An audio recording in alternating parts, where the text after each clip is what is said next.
আচ্ছা মামা, মানুষের মুখ নিয়ে আমার আদব একটা কথা আইছে। মনে তো আদব প্রশ্ন ছাড়া কোনো কথা আছে না। কেন, এখন কি পৃথিবী উল্টা ঘুরতেছে? না মামা, মানুষের কান দুইটা, নাকের ফুটো দুইটা, চোখের ফুটো দুইটা, মুখের ফুটা একটা কেন? তোর যদি মুখের ফুটা দুইটা হইতো তাহলে তুই সারাদিন বকবক করতি। আল্লাহ আমাকে বাঁচাইছে। না মামা, মানুষের গালের ফুটা যদি দুইটা হইতো তাহলে মানুষের কত সুবিধা হইতো। সুবিধা হইতো?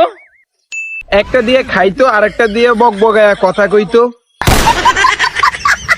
তুমি কথা কইলে গলায় লাগতো না। আদা কোন আকার, তোর যদি গালের ফুটা দুইটা থাকতো তুই তাহলে সারাদিন 10টি জলে ভাত খাই ফেলতি। যদি গালের ফুটা দুইটা থাকতো তাহলে আশেপাশে মানুষ টিকতেই পারতো না তোর গালাগালির জন্য। আচ্ছা মামা, বাদ দিলাম, মানুষের চোখের উপরে বুড়ি থাকে কেন? মানুষের চোখের উপরে বুড়ি থাকলে তোর সমস্যা কি?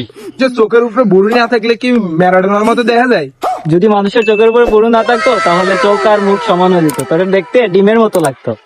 এই তুমি ঠিক কইছো। শোন বিজয়, মানুষের যদি একটা মুখ দিত আর একটা কান দিত তাহলে মানুষ শুনতো কম, বেশি বলতো।